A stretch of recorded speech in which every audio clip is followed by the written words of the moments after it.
एक सपना सच होता है। हीरालाल किसी समय पाटलिपुर का एक धनी व्यापारी था।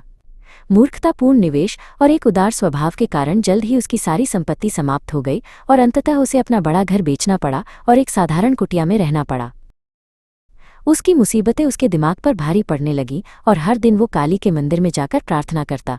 एक रात उदास और दुखी होकर वह मंदिर में घुस गया और देवी के सामने घुटनों के बल गिरकर उसने उसके पैर पकड़ लिए और अपनी पीड़ा में रोया, माँ, यदि तुम अपने पुत्र को कोई संकेत नहीं दोगी तो वो अपना दुखी जीवन समाप्त कर लेगा। बाद में वो अपनी गरीब झोपड़ी में लौट आया और मन से बीमार होकर वो एक ट्रबलसम नींद में सो गया। फिर उसके सपनों में एक उज्ज्वल प्रकाश ने उसके कमरे को भर दिया और इस प्रकाश के केंद्र में देवी काली प्रकट हुई और उसने उसकी आवाज़ सुनी, प्रिय पुत्र, तुम्हारी भक्ति और हृदय की पवित्रता के लिए कुनुज शहर जाओ और तुम्हारी गरीबी समाप्त हो जाएगी। अगली सुबह हीरालाल सपने को अपने मन में दृढ़ता से रखते हुए तुरंत कुनुज के लिए निकलने का फैसला किया। ये एक लंबी यात्रा थी, गर्मी तीव्र थी और हीरालाल को दिन में आराम करने और रात में यात्रा करने के लिए मजबूर होना पड़ा। अंत में थके हारे वो कुनुज के बाहरी इलाके में पहुंचा और एक पुराने मंदिर के खंडहरों में आकर उसने रात के बाकी समय के लिए वहीं आराम करने का फैसला किया।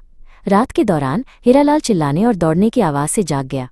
अचानक अंधेरे में एक आकृति उसके पास से गुजरी और मंदिर से गायब हो गई। इससे पहले कि हीरालाल अपने होश संभाल पाता, अन्य आकृतियां प्रकट हुईं जिन्होंने उसकी आपत्तियों की परवाह न करते हुए उस पर झपट्टा मारा और उसे रस्सियों से बांध दिया। हमने तुम्हें आखिरकार पकड़ लिया, तुम दुष्ट चोर, एक ने दहाड़ लगाई और उस मंद प्रकाश में हीरालाल ने राजा के पहरेदारों की वर्दी पहचानी। अगली सुबह हीरालाल को नगर मजिस्ट्रेट के सामने लाया गया। एक रोती हुई आवाज़ में हीरालाल ने मजिस्ट्रेट को अपनी दुर्भाग्य की पूरी कहानी सुनाई। सौभाग्य से मजिस्ट्रेट ने उसकी कहानी पर विश्वास किया और हीरालाल को कुछ अच्छी सलाह देने का फैसला किया।